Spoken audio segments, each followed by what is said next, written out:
बिस्मिल्लाहिर्रहमानिर्रहीम। अस्सलाम वालेकुम लेडीज़ एंड जेंटलमैन। आज की वीडियो आपके साथ रमज़ान के दौरान बना रहा हूँ। अल्लाह ताला आपको रमज़ान की बरकत समेटने की तौफीक दे और मेरे लिए भी दुआ करोगे। आज की वीडियो आप लोगों के लिए गाइस है कि how to prepare your paper for Allama Iqbal open university. जैसे कि आप लोगों को मालूम है कि इम्तिहानात आप लोगों के सर पर आ चुके हैं और रमज़ान के महीने में आप लोगों ने तैयारी अपनी कंप्लीट कर लेनी है, क्योंकि इसी महीने से आपके इम्तिहानात शुरू हैं। रोल नंबर स्लिप्स आपको इशू कर दी गई हैं।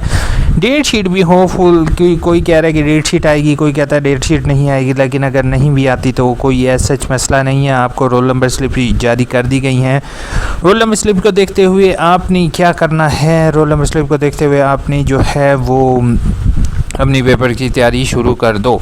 ठीक है, तो रोल नंबर स्लिप अपने पास पहला मोस्ट इम्पॉर्टेंट काम मेरे भाइयों वो ये है कि अपने जो रोल नंबर स्लिप है उसको आपने प्रिंट करवा के अभी से अपने पास रख लेना है। अब अक्सर लोग मेरे से ये सवाल करेंगे कि भाई हम रोल नंबर स्लिप अभी महीना पड़ा हुआ है, 15 दिन पड़े हुए हैं, 2 हफ्ते पड़े हुए हैं, आखिरी दिन प्रिंट करवाएंगे। तो मेरे भाई आपने आखिरी दिन प्रिंट नहीं करवाना, क्योंकि रोल नंबर स्लिप रोज़ाना आपने अपने पास 2 प्रिंट करवा के रखने हैं। एक आपने फ्रेम करवा के अपने सामने रखना है जहाँ से आप रोज़ाना गुजरें, ताकि रोज़ाना जिस टेस्ट टाइम आप रोल नंबर स्लिप देखेंगे तो आपको थोड़ा सा एहसास होगा, थोड़ी सी शर्म आएगी, आप अपनी किताबें उठा के पढ़ने की तरफ थोड़ा सा आएंगे। ठीक है, दूसरी बात यह है कि दूसरी रोल नंबर स्लिप जो प्रिंट करके रखोगे वो अपनी पॉकेट में आप लोग रख दोगे। अब सबसे पहला काम क्या करना है, सबसे पहला काम ये करना है कि अपने घर के किसी कोने में जहाँ पर आपके पास पुरानी किताबें पड़ी होंगी, और अक्सर लोगों को मे भी किसी को BA वालों को किताबें मिली होंगी, तो उन्होंने किसी एक कोने में जाके उसी पैकेट को रखा होगा। उस पैकेट को खोलना है, उसके अंदर से आपको एक किताबें मिलेंगी जिसको इल्लामा इकबाल ओपन यूनिवर्सिटी की किताबें कहते हैं। भाई उनसे डरना नहीं है, उनको खोलते टाइम उनको सबसे पहले पानी का गिलास लेना है और 1 गिलास पानी का आप पिए। 1 गिलास पानी का पीने के बाद आपने जो है वो किताब को खोलना है। किताब को खोलने के बाद सबसे पहला काम आपने यही करना है कि अगर तो BEd वाले स्टूडेंट हैं जिनको किताबें नहीं मिली तो वो मार्केट से अपनी बुक्स परचेज कर लो। हो सके तो OLX पर मैं तमाम स्टूडेंट को ये कहूँगा, बेटा अगर आपके एरिया में आप लोग मौजूद हो और आपके पास पुरानी किताबें अवेलेबल हैं तो आप OLX पे ऐड डाल दो, ताकि उस एरिया का कोई भी बंदा OLX के ज़रिए या फेसबुक के ज़रिए जो है वो आपसे कॉन्टैक्ट करे और आपसे किताबें ले ले। तो इससे अल्टीमेट आपको कुछ पैसे तो मिलेंगे, जो कि एक पैसे के ज़रिए तो आपको मिल जाएंगे, लेकिन इससे ये होता है कि एक सदका जारिया आपका चल पड़ता है। कि आप जैसे रमज़ान के महीने में सदका ये नहीं होता कि आप पैसों के ज़रिए सदका दो, अगर आप किसी को किताबें दे देते हो और वो उससे इल्म हासिल करता है तो वो भी एक तरह का सदका जारिया मेरी नज़र में। बाकी मेरे ऊपर फतवा कोई ना लगा देना कि भाई आप सर ने ये कहा था तो ये सदका जारिया नहीं है या ऐसे है, तो मैं कोई इतना ज़्यादा एक्सपर्ट नहीं हूँ। लेकिन अगर किसी को आप किताब दे देते हो और वो किताब से तालीम हासिल करता है तो वो जितना उस किताब से बेनिफिट हासिल करेगा वो आपके हिस्से में सदका जारिया आएगा। तो वो किताब आपने ले लेनी है। और अगर आप किताब नहीं ले सकते हो, मार्केट से दूर हो, तो प्लीज़ ऑनलाइन किताबें, ऑनलाइन एडमिशन फॉर्म के जो ऑनलाइन बुक्स वाला सेक्शन है ये वाला लिंक आपको डिस्क्रिप्शन में मिल जाएगा, इस पर क्लिक करना है। जैसे मैं यहाँ पर BEd कर रहा हूँ तो BEd का आपको बताऊँगा तो BEd सेलेक्ट करूँगा। बाकी आपका जो भी होगा आपके पास ईज़िली किताबें अवेलेबल हैं। आपने अपनी डिज़ायर किताब के ऊपर क्लिक करना है। आगे आपके सब्जेक्ट का नाम आ जाएगा, जो किताब आपने पढ़ रहे होगे, जनरल मेथड ऑफ टीचिंग, इसके बारे में आपको बताऊंगा। ये लाजमी किताब है BEd की। आपके सामने ये किताब आ जाएगी। किताब का कोर्स कोड ज़रूर देख लेना कि आया जिस किताब का पेपर हो वही किताब आपके पास हो। समटाइम्स 2 किताबें एक जैसी होती हैं और नाम टाइटल भी एक जैसे होते हैं। जैसे टीचिंग प्रैक्टिस सेकंड है और टीचिंग प्रैक्टिस फर्स्ट है, उसका 8607 है और 8604 है। तो बच्चे कंफ्यूज होकर गलत किताब पढ़ना शुरू कर देते हैं, तो ऐसा हर काम हरगिज़ नहीं करोगे। ठीक है, ये ओपन करने के बाद आपने जो है वो इसको थोड़ा सा स्क्रॉल डाउन करके नीचे देख लो, ताकि जो है वो आपको थोड़ा सा कॉन्फिडेंस हो जाए किताब खोलने का। ठीक है, अब किताब आपने खोल ली, माशाल्लाह से आपने पहला काम कंप्लीट कर लिया। अब दूसरा काम आपने करना है कि गूगल पर आना है, आपने यहाँ पर लिखना है 8601 पास्ट पेपर। ठीक है, इसको आपने इमेजेस पर क्लिक करना है। ठीक है, इमेजेस पर क्लिक करने के बाद आपको यहाँ से पुराने पेपर इसके अवेलेबल हो जाएंगे। जैसे आप लोग यहाँ पर देख रहे हो कि काफ़ी सारे अवेलेबल है। अब अक्सर लोग मुझे फ़ौरन कमेंट करेंगे, सर हमें पेपर नहीं मिलते, सर हमें पेपर नहीं मिलते, सर हमें पेपर नहीं मिलते। तो भाई जिनको पेपर नहीं मिलते उनका भी तरीक़ेकार अभी मैं शेयर करूँगा। अच्छा, अब सबसे पहले जो है वो हम एक पेपर खोल लेते हैं ताकि आपको थोड़ा सा आइडिया दे दूं कि किस तरीके से हम इल्लामा इकबाल ओपन यूनिवर्सिटी में आपने तालीम हासिल। इसमें से आपने कोशिश करना है कि आपने टाइटल पेज को ओपन कर लेना है। ठीक है, टाइटल पेज को ओपन करने के बाद सबसे पहला मोस्ट इम्पॉर्टेंट काम आपने ये करना है कि आपने पूरी बुक को गो थ्रू करना है। गो थ्रू का मतलब बेटा ये होगा कि आपने टाइटल पढ़ना है, अंदर से डिस्क्रिप्शन थोड़ी सी रीड आउट करनी है, आपने समझने की कोशिश करनी है कि इस किताब में बात क्या हो रही है। अब बात जो भी हो रही होगी सारी चीज़ें एक दूसरे से इंटरकनेक्टेड होंगी। ये इंटरकनेक्टेड का मतलब एक बात वो शुरू में कर रहा होगा, दूसरी बात उसी से लिंक होगी, तीसरी बात उससे, यानी कि हर एक चीज़ में जो होगा वो एक रब्त बन रहा होगा। ठीक है, तो आपने वो फाइंड आउट करने की कोशिश करनी है। ठीक है, अब वो आपको पता चल गया। जैसे लेसन प्लानिंग के इंट्रोडक्शन ऑफ टीचिंग पर आप एक पैराग्राफ अपनी तरफ से लिख कर अपने पास रख लो। लेसन प्लानिंग पर एक पैराग्राफ आप लिख कर अपने पास रख लो। स्टूडेंट मोटिवेशन पर एक पैराग्राफ अपने पास लिख कर रख लो। इनकर मेथड पर एक पैराग्राफ लिख कर रख लो। एक्टिविटी मेथड पर एक paragraph, discussion method, cooperative learning, teaching practice, teaching tool, इन सब पर आपने एक एक पैराग्राफ लिख कर रख लेना है। ठीक है, और रोज़ाना आपने 2 से 3 पेजेस ज़रूर लिखने हैं, क्योंकि इलामा इकबाल ओपन यूनिवर्सिटी में जो स्टूडेंट तालीम हासिल कर रहे होते हैं, ये मेरी पर्सनल ऑब्जर्वेशन है, क्योंकि स्टूडेंट लिखना छोड़ देते हैं। ठीक है, जिन बच्चों ने अपनी असाइनमेंट्स खुद से लिखी होंगी वेल एंड गुड है। असाइनमेंट की लास्ट डेट आज आपके पास 10 तारीख आखिरी है, असाइनमेंट की लास्ट डेट है, और जो है वो BA वालों की लास्ट डेट होपफुल ख़त्म हो चुकी होगी। ठीक है, या मे बी अभी 2-4 दिन होंगे तो BA वाले और B.Ed वाले जो हैं वो अपनी असाइनमेंट्स फ़ौरन भिजवाएंगे। अच्छा, अब आप लोगों ने क्या करना है, जैसे आप लोग देख रहे हो कि लेसन प्लानिंग वगैरह है, स्टूडेंट मोटिवेशन है, income method, activity method, discussion method, ये सारी चीज़ें बेटा आपने इससे मुतालिक कुछ ना कुछ डाटा अपने पास थोड़ा सा रीड आउट करो, जो आपको आता है आपने लिख के रख लेना है, तो इससे आपकी लिखने की प्रैक्टिस होगी। फिर पेपर में मैं आपको ये बता देता हूँ कि पेपर में आपके पास 18 शीट्स होंगी, वो हम बाद में उस पर आएंगे, पेपर किस तरीके से आपने अटैम्प्ट करना है, अभी हम तैयारी की तरफ आ रहे हैं। ठीक है, अब जैसे ये थोड़ा सा पेपर खोलने में लोड ले रहा था। अब यहाँ पर कितने सवाल हैं, यहाँ पर क्वेश्चन में जो होगा वो आपके पास 3 घंटे अवेलेबल होंगे, 1 2 3 4 5 6 7 8। ठीक है, यहाँ पर 8 सवाल होंगे। ठीक है, यहाँ पर देख रहे हो आप 8 सवाल हैं। अब इसके अगर मैं टाइटल पेज पे आपको दिखाऊं कितने हैं, 9 यूनिट हैं। अब यहाँ पर मैं क्रैक कर रहा हूँ एक चीज़ आपके सामने, क्या है, 9 यूनिट हैं और जो है वो 8 सवाल है, मतलब कि हर एक चैप्टर में से होपफुल एक सवाल बन जाता है। ठीक है, तो अगर आप लोग ज़्यादा कुछ नहीं 5 चैप्टर्स को अच्छे तरीके से स्टडी कर लो तो आपका पेपर इजीली क्रैक हो सकता है, इजीली आप पेपर में अच्छे नंबर ले सकते हो। अब यहाँ पर अक्सर लोग मुझसे ये बात करेंगे कि सर हमने जो है वो कौन से चैप्टर करें इसमें से। अब ये बड़ी मुश्किल चीज़ आपने मेरे से पूछी, इसका आसान सा हल मैं आपको बताता हूँ। 75 माइनस 95, क्या आंसर आता है इसका, देखते हैं, 20। ठीक है, 20 पेजेस का ये चैप्टर है, हर एक तकरीबन 20-20 पेजेस का है। तो अगले पेजेस देख लेते हैं कि 117 माइनस 133, तो ये कितने पेजेस का है, ये 16 पेजेस का है। मतलब ये वाला चैप्टर जो होगा छठा वो 16 पेजेस का है, ये वाला 20 पेजेस का है। तो इस तरीके से देख लो, अगर आपको ज़्यादा थोड़ा टाइम हो तो आप कुछ चैप्टर्स जो आपको इंटरेस्टिंग लगते हों उन पर आपने ज़्यादा फोकस करना है, बाकियों को गो थ्रू करो। 5 चैप्टर्स अगर आप कर लेते हो अच्छे तरीके से तो इंशाल्लाह आप पेपर में अच्छे नंबर ले सकोगे।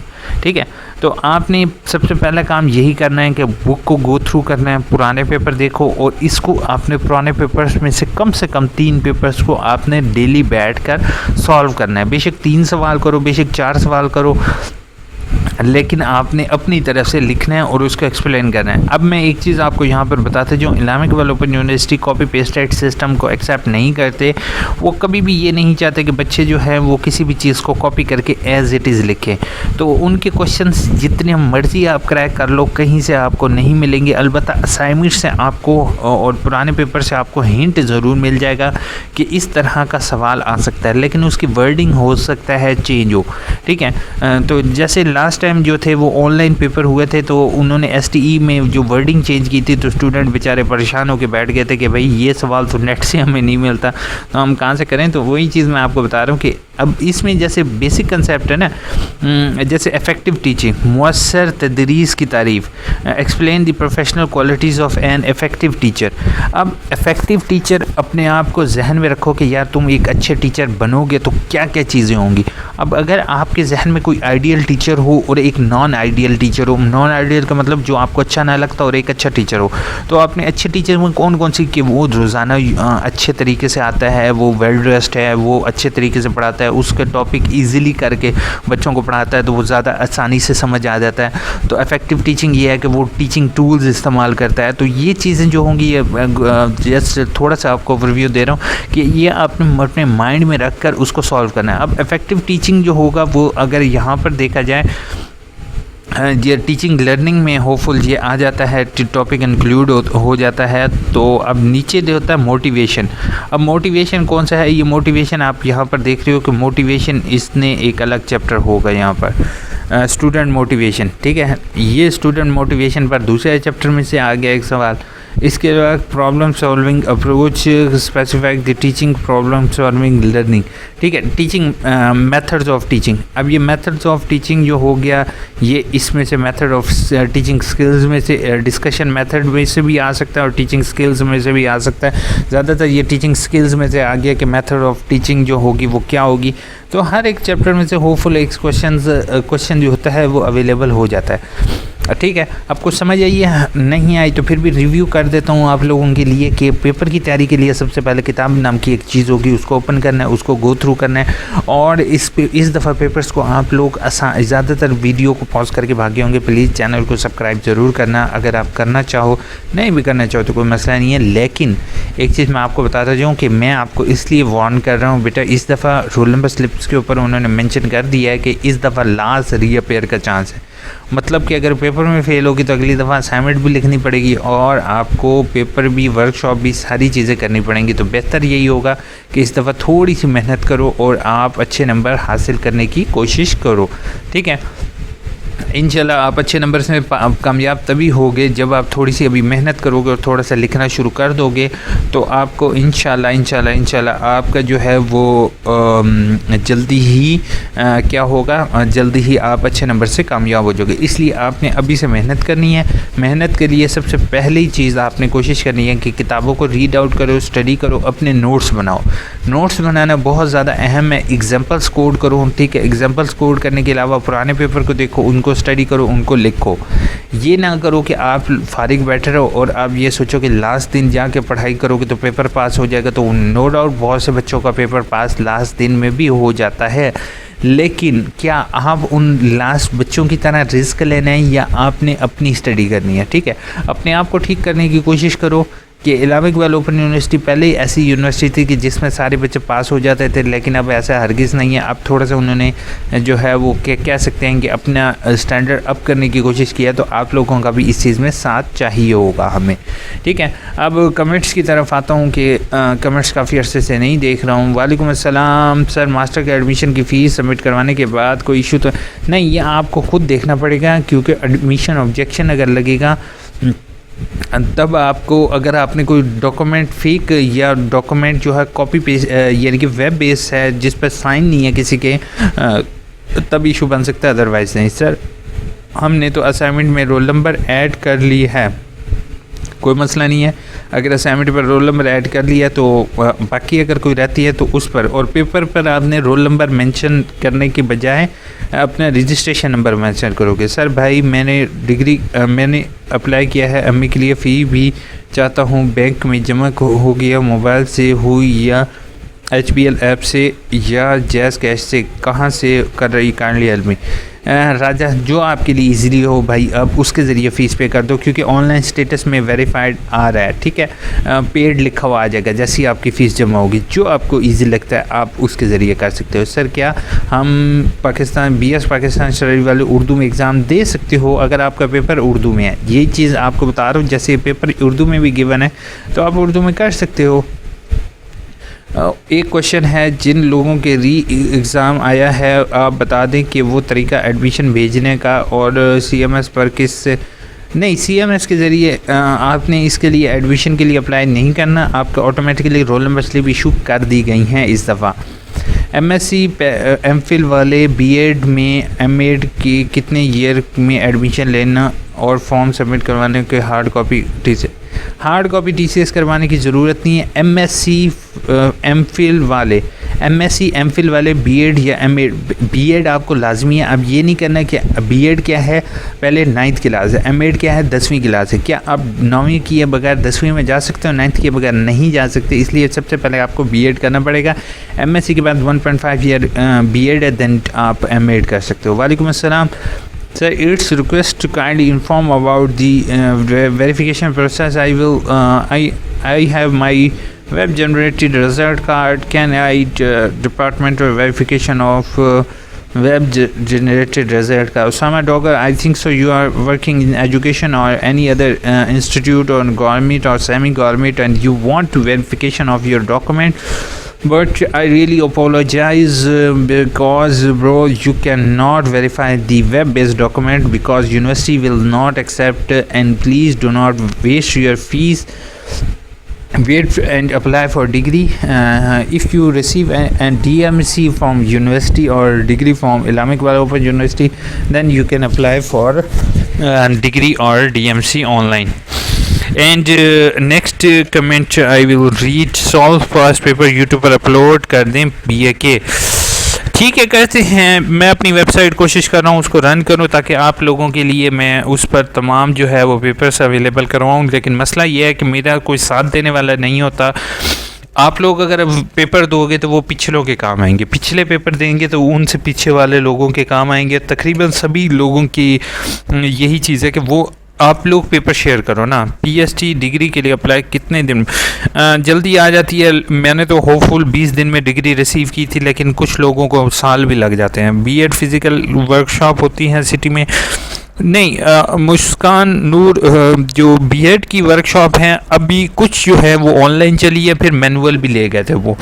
अब कंट्रोलर एग्ज़ामिनेशन पर डिपेंड करता है कि वो अब ऑनलाइन लेते हैं या मैनुअल। मैं तो इन्हीं यूनिवर्सिटी वालों को ये रेकमेंड करूँगा कि ऑनलाइन ही में ही ठीक है। कोई टीचिंग प्रैक्टिस वगैरह है जिसके लिए लाजमी जो है वो आपका जाना ज़रूरी है तो वो शायद आपको जानी पड़ेगी। बाकी कुछ कोर्स कोड की आपकी ऑनलाइन होंगी। वालेकुम अस्सलाम, hopeful you are doing well sir ji. अभी तक रोल नंबर स्लिप पर पिक्चर शो नहीं हो रही, हो गई या नहीं? पहली चीज़ है, पिक्चर अगर शो नहीं हो रही और रोल नंबर स्लिप डाउनलोड कर चुके हो तो बेहतर ये होगा कि आप वेट कीजिए, ठीक है। तो आपने सेमेस्टर का रिज़ल्ट शो हो गया है तो आपकी पिक्चर नहीं है, तो इसमें ये आपके लिए थोड़ा सा इशू है क्योंकि पिक्चर वाला फॉर्म डाउनलोड करके आप यूनिवर्सिटी से कांटेक्ट करोगे, उन्हें दोगे। बाकी यार बहुत बहुत शुक्रिया। कुछ लोगों ने मुझे बहुत अच्छी कमेंट्स की थी जो कि मैंने अभी रीड आउट की हैं, लेकिन यहाँ पर उन सब का मैं जो है कमेंट्स रीड नहीं कर पा रहा हूँ। यहाँ पर आप स्क्रॉल देख रहे हो, यहाँ पर जैसे आप देख रहे हो कि ये फ़िलहाल अगर मैं नीचे करता जाऊँगा तो इतनी कमेंट्स हैं, इतनी प्यार मोहब्बत वाली आपकी सबकी कमेंट्स हैं कि मैं जवाब नहीं दूंगा तो मुझे बहुत बहुत दुख होगा क्योंकि रमज़ान का महीना ज़्यादा जो है वो कमेंट्स रीड आउट नहीं कर पा रहा हूँ, तो मुझे माफ़ करोगे आप लोग। भाईजान एमए उर्दू के रिज़ल्ट 14 मार्च को आया है, लेकिन रिज़ल्ट कार्ड बेटा मैं आपको बता रहा हूँ कि अक्टूबर 18 अक्टूबर का मैंने 2-4 लोगों के मैट्रिक के अप्लाई करवाए हुए थे और अब अप्रैल आ चुका है। मैं यूनिवर्सिटी कमेंट्स और यूनिवर्सिटी रब्ता करके थक गया हूँ, लेकिन उन्होंने अभी तक कोई मुझे ऐसे रिज़ल्ट से रिलेटेड कोई रिस्पॉन्स नहीं दे रहे। उन्होंने कहा है कि वेब बेस आपका अपलोड कर दिया गया है, नेक्स्ट आप जो है वो अल्लाह ताला पर भरोसा रखें, आपको ज़िंदगी में कभी ना कभी रिज़ल्ट मिल जाएगा। तो बेटा हिम्मत का दामन नहीं छोड़ना। रमज़ान में आपने रोज़ा रखने के बाद ये दुआ ज़रूर करनी है कि अल्लाह ताला आपको रिज़ल्ट जल्दी दे और यूनिवर्सिटी जो है वो आपको रिज़ल्ट जल्दी से जल्दी पहुंचा दे। बाकी आप दुआओं में याद रखिएगा यूनिवर्सिटी को। इंशाल्लाह आपको समझ आ गई है मैं कौन सी दुआओं की बात कर रहा हूँ। इंशाल्लाह अल्लाह ताला आपको हिम्मत तौफीक दे कि आप रिज़ल्ट का इंतज़ार कर सकें और मेरे लिए भी दुआ कीजिएगा। अपना बहुत बहुत याद रखिएगा, दुआ में याद रखिएगा, अपने दोस्तों से ज़रूर सब्सक्राइब कर कहिएगा। Take care.